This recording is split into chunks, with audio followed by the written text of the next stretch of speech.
آیت نمبر ہے 8۔ آیت نمبر ہے 8۔ بسم اللہ الرحمن الرحیم۔ الحمد للہ رب العالمین، والصلاة والسلام علی سید الانبیاء والمرسلین وعلی آلہ واصحابہ اجمعین۔ اما بعد فاعوذ باللہ من الشیطان الرجیم۔ بسم اللہ الرحمن الرحیم۔ وَلَئِنْ أَخَّرْنَا عَنْهُمُ الْعَذَابَ إِلَىٰ أُمَّةٍ مَّعْدُودَةٍ لَّيَقُولُنَّ مَا يَحْبِسُهُ أَلَا يَوْمَ يَأْتِيهِمْ لَيْسَ مَصْرُوفًا عَنْهُمْ وَحَاقَ بِهِم مَّا كَانُوا بِهِ يَسْتَهْزِئُونَ وَلَئِنْ أَذَقْنَا الْإِنسَانَ مِنَّا رَحْمَةً ثُمَّ نَزَعْنَاهَا مِنْهُ إِنَّهُ لَيَئُوسٌ كَفُورٌ وَلَئِنْ أَذَقْنَاهُ نَعْمَاءَ بَعْدَ ضَرَّاءَ مَسَّتْهُ لَيَقُولَنَّ ذَهَبَ السَّيِّئَاتُ عَنِّي إِنَّهُ لَفَرِحٌ فَخُورٌ إِلَّا الَّذِينَ صَبَرُوا وَعَمِلُوا الصَّالِحَاتِ أُولَئِكَ لَهُم مَّغْفِرَةٌ وَأَجْرٌ كَبِيرٌ۔ صدق اللہ مولانا العظیم۔ وَلَئِنْ أَخَّرْنَا عَنْهُمُ الْعَذَابَ، اگر ہم ٹال دیں لوگوں سے عذاب کو، إِلَىٰ أُمَّةٍ مَّعْدُودَةٍ، ایک طے شدہ مدت کے لیے، ایک طے شدہ مدت تک عذاب کو ٹال دیں، لَا يَقُولُنَّ، تو ضرور یہ کہیں گے، مَا يَحْبِسُ، کس نے روک دیے اس عذاب کو؟ الا، لوگو اچھی طرح سن لو، یوم یاتیہم، جس دن یہ عذاب آ گیا نا، لیس مصروفا عنہم، تو ان لوگوں میں سے کوئی بھی اسے نہیں روک سکے گا، وحاق بہم ما کانوا، اور پھر یہ عذاب جکڑ لے گا، ان کو گھیر لے گا چاروں طرف سے، ما کانوا بہ یستہزئون، جس کا یہ مذاق اڑاتے تھے۔ یہ کسی کافر ہی کی روش ہو سکتی ہے۔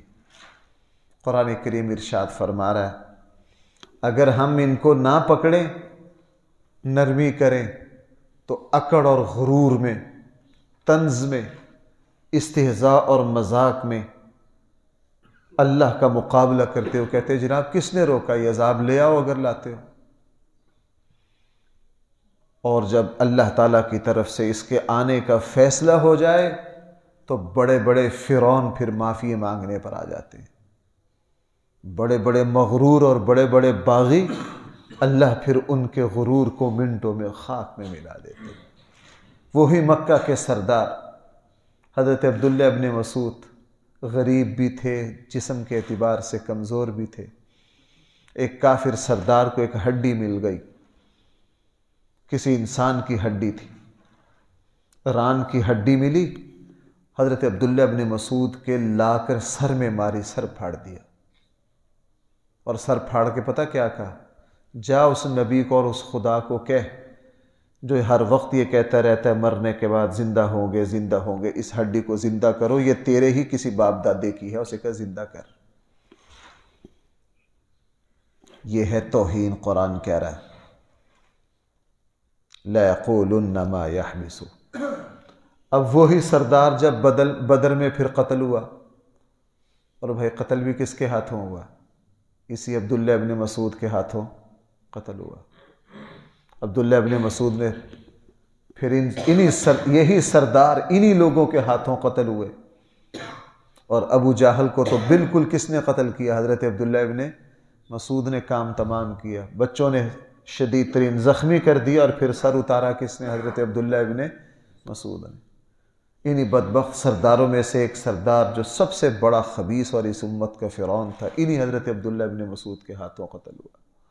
اور پھر رسول اللہ صلی اللہ علیہ وسلم نے بدر کے کنویں پر ان سے فرمایا کہ جناب، ایک ایک کو جب خطاب کیا، جو 26 بڑے سردار پھینکے تھے، تو اس وقت حضرت عمر نے کہا اللہ کے نبی یہ سن رہے ہیں آپ کی بات؟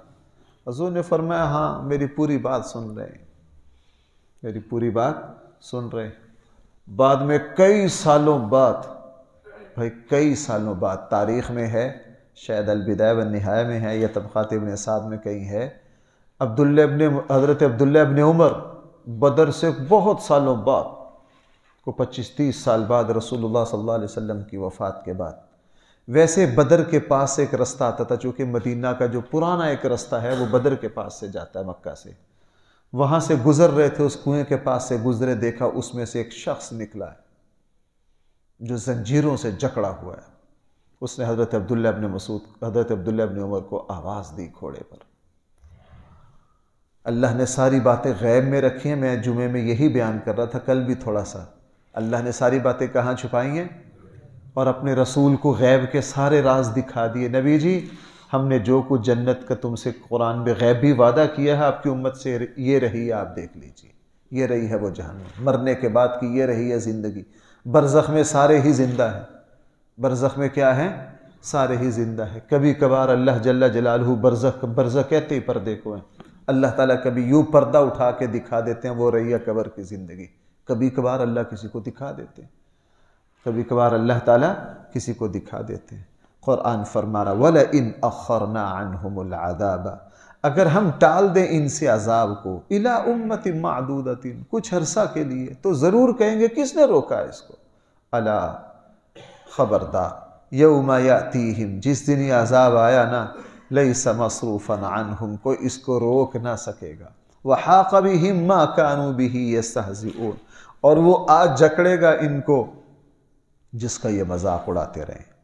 وَلَئِنْ أَذَقْنَا الْإِنسَانَ مِنَّا رَحْمَةً، اگر ہم انسان کو اپنی طرف سے کوئی رحمت، کوئی نعمت کا مزہ چکاتے ہیں، ثُمَّ نَزَعْنَاهَا مِنْهُ، پھر وہ رحمت اور نعمت واپس لے لیتے ہیں، إِنَّهُ لَيَئُوسٌ كَفُورٌ، یا پھر بالکل ٹوٹ کر ناشکر اور مایوس ہو جاتا ہے۔ ظرف اس کا بھائی دیکھنا ذرا، اللہ کو کہہ رہے ہیں عذاب کو کس نے روکا ہے؟ فرمایا کہ کمزور تم اتنے ہو، اوقات تمہاری اتنی ہیں، اگر ہم تمہیں کوئی نعمت دے کر واپس لے لینا تو بلک اٹھتے ہو، اگر ہم تمہیں کوئی نعمت دے کے کیا کر لیں، واپس لے لیں، تو انہ لیئوس کفور، بالکل ہی مایوس ہو جاتے ہو، ٹوٹ جاتے ہو۔ حالت تمہاری یہ ہے کہ ایک نعمت کی جدائی تم برداشت نہیں کر سکتے۔ اللہ نہ کرے، اللہ نہ کرے، ہم نے زندگی میں دیکھا نہیں، جوان بیٹا، جوان اولاد فوت ہو گئی تو دنوں میں والد کیا ہو گئے، بوڑھے ہو گئے، دنوں میں والد کیا ہو گئے، بوڑھے ہو گئے۔ حالانکہ یقین ہے کہ میں بھی کچھ عرصے میں جانے والا ہوں، اور یہ جدائی جو ہے یہ عارضی ہے۔ ایمان والوں کی جدائی بھائی کیا ہے، عارضی ہے، آگے جا کے دوبارہ اسی طرح ملاقات ہونی۔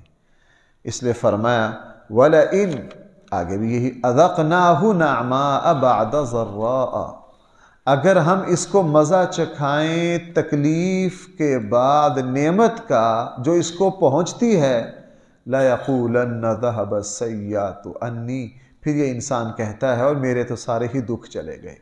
پھر کیا کرتا ہے، پھر الٹا کام کرتا ہے، إِنَّهُ لَفَرِحٌ فَخُورٌ، پھر یوں عیاشی میں ڈوبتا ہے کہ اپنی ساری حدیں ہی کراس کر جاتا ہے۔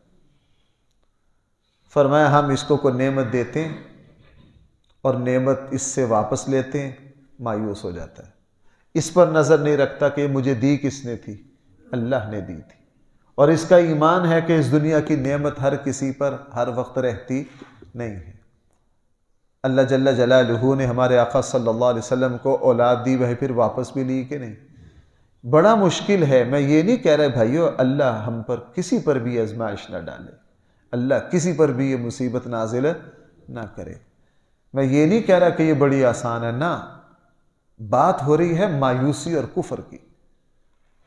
مجھے 2 دن سے کوئی نوجوان واٹس ایپ پر پیغام بھیج رہے ہیں، وہ اتنا مایوس ہے، اتنا مایوس ہے، جی میں اتنے سالوں سے دعائیں کر رہا ہوں، اللہ میری سنتے ہی نہیں، فلاں نہیں کرتے، فلاں نہیں کرتے، فلاں نہیں کرتے۔ میں نے کہا یار واٹس ایپ پر اب آپ کی میں کیا مایوسی دور کروں، وہ حدیث ہی سنا سکتا ہوں، میں نے ان کے سارے پیغاموں کے جواب میں حضور کی وہ حدیث سنائی ہے، رسول اللہ صلی اللہ علیہ وسلم نے فرمایا جو بندہ یہ کہے کہ میرا اللہ میری دعا قبول نہیں کرتا، اللہ کہتے ہیں جناب اب تو بالکل ہی نہیں کرتا۔ بھائی میری بات سن رہے ہیں؟ جو یہ کہے کہ میری دعا قبول نہیں ہوتی ہے، اللہ تعالیٰ کی طرف سے کیا اعلان ہوتا ہے؟ ہرگز اب تمہاری دعا قبول ہے۔ اللہ تعالیٰ اسی کی دعا قبول کرتے ہیں جو اللہ تعالیٰ سے پر امید رہے اور جس کا ایمان یہ ہو میرا اللہ میری دعا کو ضرور سنتے ہیں، ضرور قبول کریں گے۔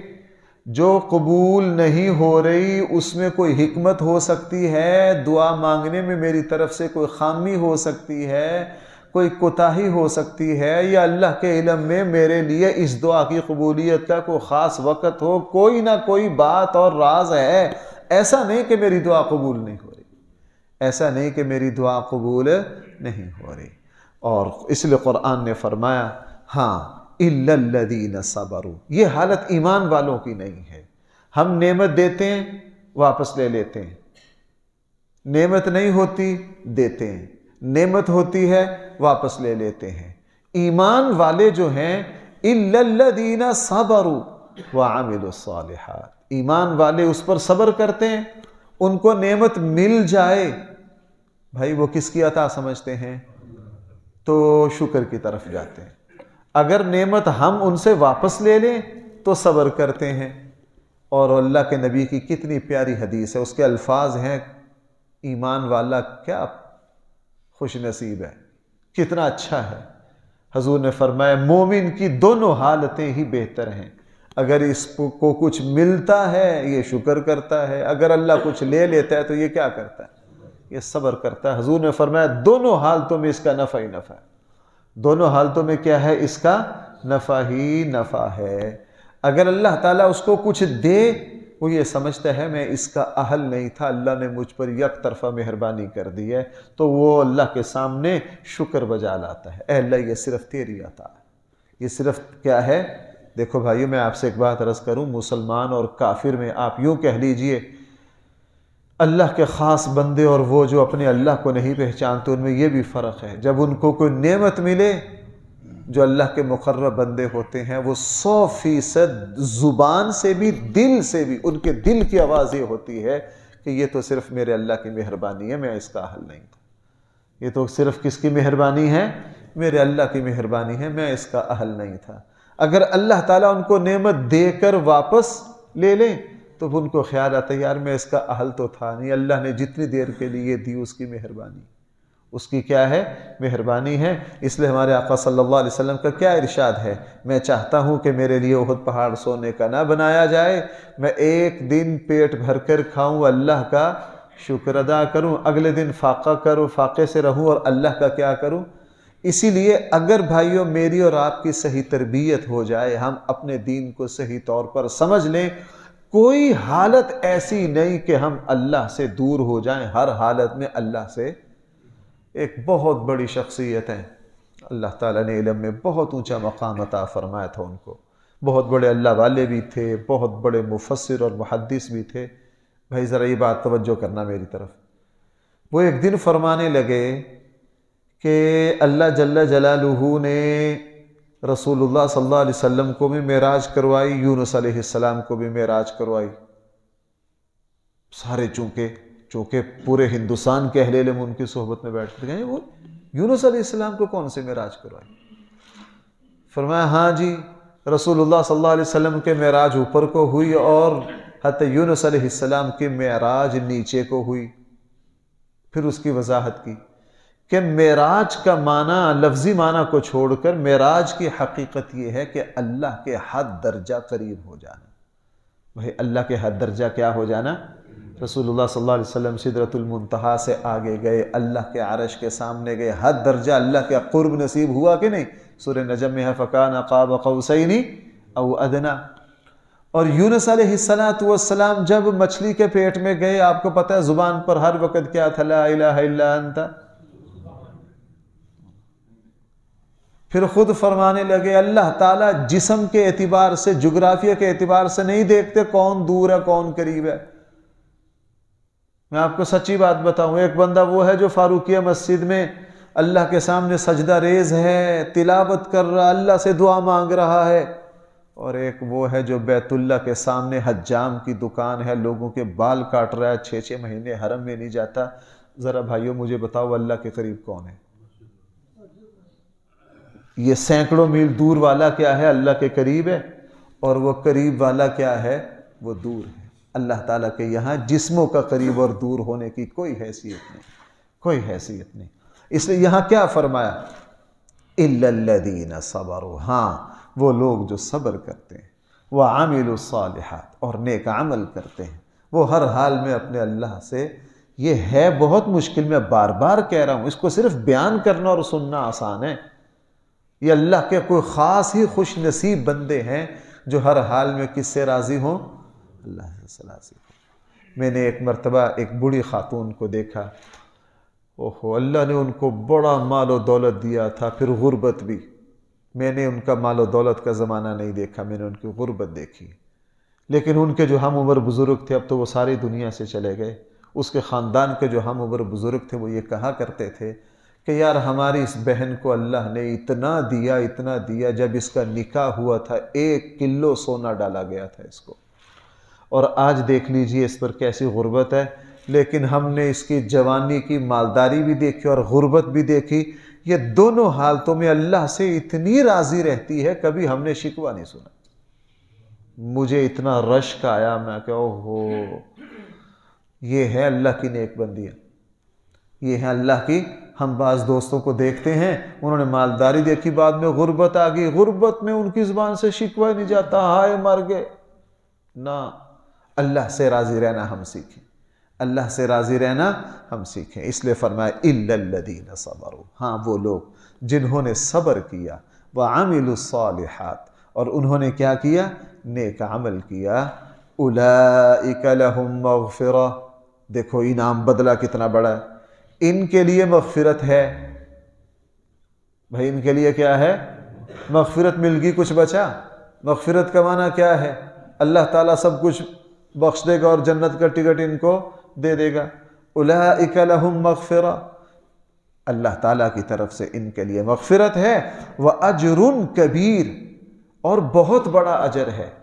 بھائی میں بار بار کہہ رہا ہوں، الفاظ پر غور کرو، اولئک لہم، انہی کے لیے مغفرت بھی ہے، نمبر 2 پھر اجر بھی ہے، اور اجر بھی کیسا؟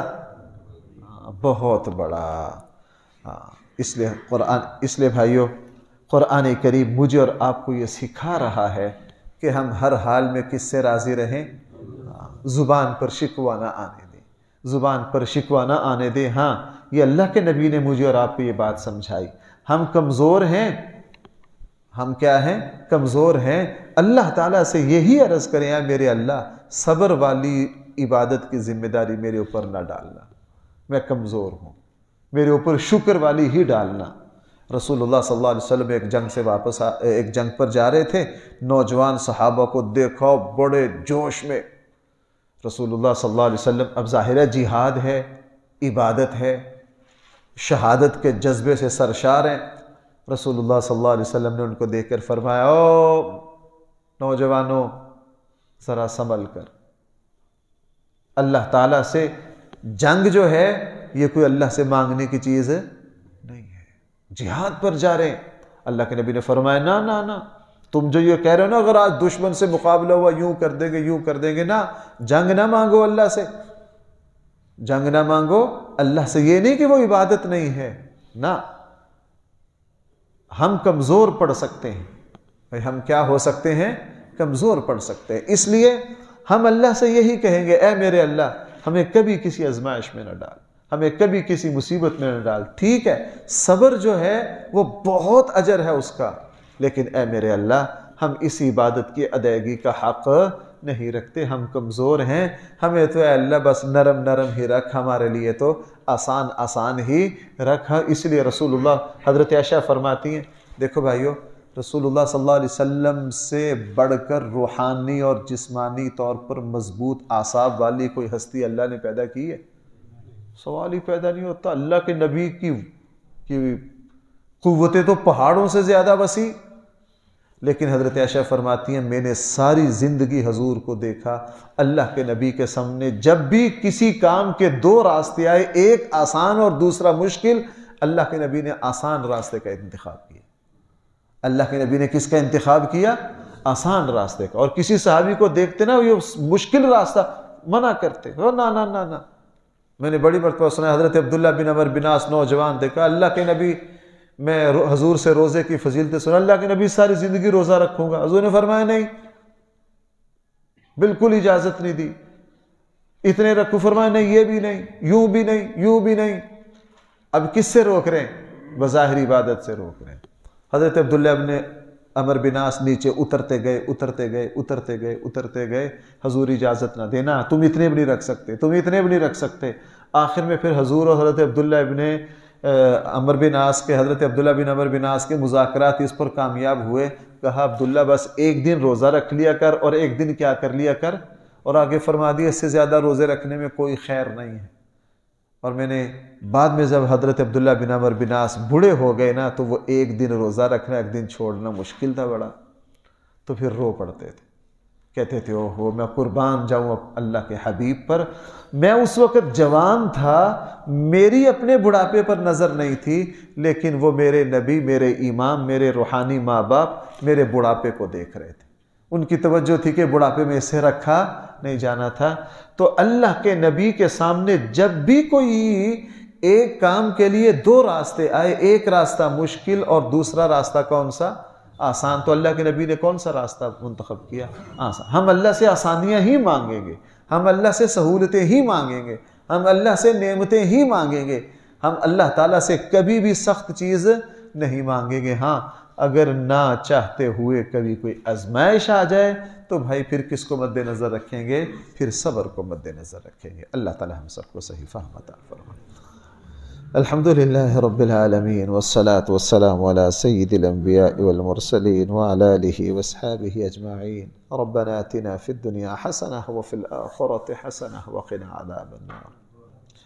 ربنا ظلمنا انفسنا وان لم تغفر لنا وترحمنا لنكونن من الخاسرين۔ صلی اللہ تعالی علی خیر خلقہ سیدنا و مولانا محمد وآلہ وسلم۔